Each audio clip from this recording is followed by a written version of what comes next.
Our top story coming in at 4 p.m. is from the parliament. It's not about Aurangzeb anymore, but Rana Sanga, the Rajput ruler now. Samajwadi Party MP Ramji Lal made a statement in the parliament that has been a comment now expunged by the speaker, by the chairperson of the Rajya Sabha, and Ramji Lal refusing to apologize. He's saying he's already explained himself to the chairperson, Jagdeep Dhankar, and will not apologize. If anyone wants, drag him to court. But the Congress has also condemned the vandalism at the alliance partners' house in Agra. They're saying the statement may be wrong, but the violence in turn also is not fair. But it's Jagdeep Dhankar, the Rajya Sabha chairperson, who's taken it a step ahead. He's expunged the SPMP statement. That's why we're not going to quote it. We're not going to play it for you. But he's also added that the remark made against Rana Sanga was derogatory and outrageous. आज संसद में जो कुछ हुआ अत्यधिक दुर्भाग्यपूर्ण है। लोगों ने आरोप लगाए, लेकिन जब माननीय सभापति जी ने कृपापूर्वक मेरे नाम को बुलाया तो मेरी बात नहीं सुनी गई। हाउस व्यवस्थित था और ये परंपरा है कि जब कोई माननीय सदस्य अपने उल्लेख में किसी सदस्य का नाम लेते हैं तो सदस्य को पूरी आजादी होती है अपनी बात कहने की। जानबूझ करके हमें बोलने नहीं दिया गया। अगली बार मेरी कोशिश होगी कि मैं राज्यसभा में अपनी पूरी बात रखूं। मेरा मकसद किसी का अपमान करने का नहीं था। मुझे जितना कहना था सब कह चुका, नया कुछ कहने की। राणा सांगा को लेकर के जो वक्तव्य दिया, अगर यहाँ से हटा भी दिया, वो बाहर सोशल मीडिया और न्यूज में तो वो तो बिल्कुल चल रहा है। और सुन के किसी को कैसे मंजूर होगा जो भाषा और जिस लहजे में माननीय सदस्य जी ने राणा सांगा के बारे में बोला है। तो इंडी गठबंधन है कि नेता कांग्रेस पार्टी को भी मैं अनुरोध करता हूं, आप भी खुले तौर पर ऐसे स्टेटमेंट का खंडन कीजिए।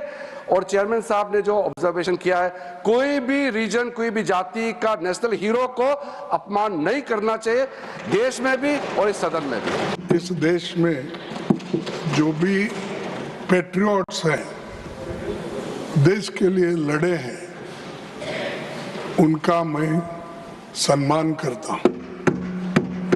लेकिन इसका मतलब ये नहीं है कि कानून अपने हाथ में लेकर अगर कोई किसी के घर पे जाकर तोड़फोड़ करता है, ये और तोड़फोड़ करता है, अगर उसकी संपत्ति को तोड़ता है, ये कभी हम नहीं मानेंगे। इसको मैं खंडन करता हूं। राणा सांगा इस देश के बहादुर थे, हमारे हीरो थे। हम उनका हीरो की तरह सम्मान करते हैं। और वहीं पे फिर दोहरा दूं मैं आपको, राणा सांगा या किसी भी जाति धर्म का हीरो है, वो देश के हीरो है। अब राणा सांगा की तारीफ न करने दे तो वो क्या है, आप इसी से अंदाजा लगाइए। मैं राणा सांगा के वीरता को प्रणाम करता हूं। राणा सांगा इस देश के नेशनल हीरो थे, पर वहीं समर्थन करता हूं कि आप किसी हरिजन का घर, दलित का घर आप जला नहीं सकते। Sentiments of the people are very precious. Similarly, dignity of a member of the house, his security, his prestige is equally important. I would appeal to all segments of the house that what happened in the house was expunged for a simple reason. It was outrageous. It was unexpected of a member. जो माँ भारती के लिए लड़ता था, 80 से अधिक उनको घाव लगे, आप उनके बारे में ही इस तरह की हल्की बात करेंगे? वोट बैंक के लिए समाजवादी पार्टी के एमपी कहाँ तक गिरेंगे?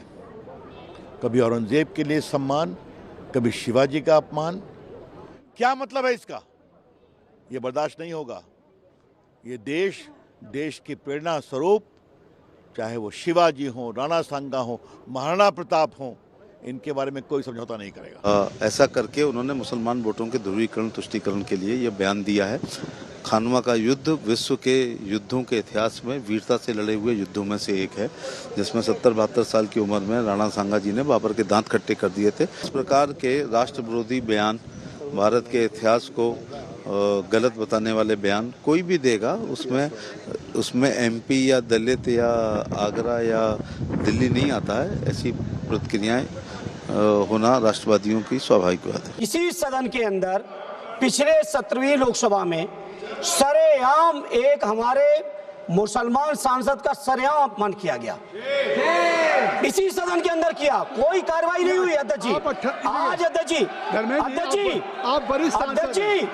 मैं इस मौके पर कहना चाहता हूँ, समाजवादी पार्टी के, अरे बात सुनिए, राणा सांगा जी निश्चित तौर पर देश के योद्धा थे। This is the big issue right now in the parliament. Jagdeep Dhankar had to step in as the chairperson, and he has said that the statement was outrageous, unexpected. The statement has been expunged.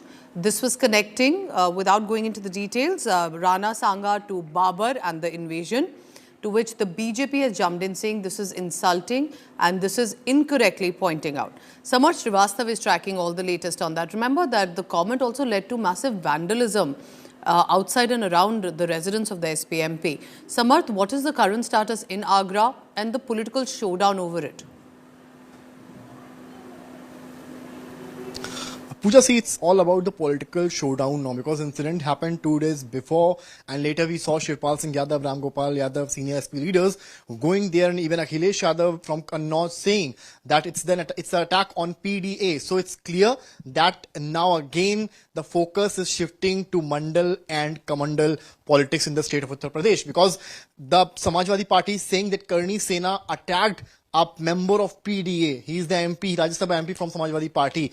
So that's why they want to hone this particular issue for their political mileage. And it's very evident Samajwadi Party saying that they will be protesting statewide after Eid. While on the other hand, Mayawati seeing all these updates, posting on X and remembering the guest house, the guest house incident where the SP members were involved in that particular incident. While on the other hand, BJP is saying that SP is doing politics in the matter of Rana Sanga, because taking this particular matter in the time when it was something about Ghazi Salar from Aurangzeb, and then suddenly Rana Sanga comes in and SP MP says that Rana Sanga invited Babar, and then the outrage of Karni Sena, because what Karni Sena did is obviously not correct, but we have seen whenever it has been something about the Rajputs or some brave leaders of India, Karni Sena have been doing this beat about it also happened during the movie shootings. But now seeing all these things, Akhilesh Yadav wants to take mileage as a PDA thing, because they want the Dalit vote in their bank now, because 2027 election in Uttar Pradesh is nearing. So it's going to be very clear. So they're saying a Dalit MP has been insulted and harassed and vandalism at his residence by, so to say, this Rajput Karni Sena. Remember, right now the historical figures have become this huge debate within the parliament premises. That's what the parliamentarians are debating about, discussing, while there are many other bills also to be spoken about. So we'll be tracking that and more. Samarth, thank you very much.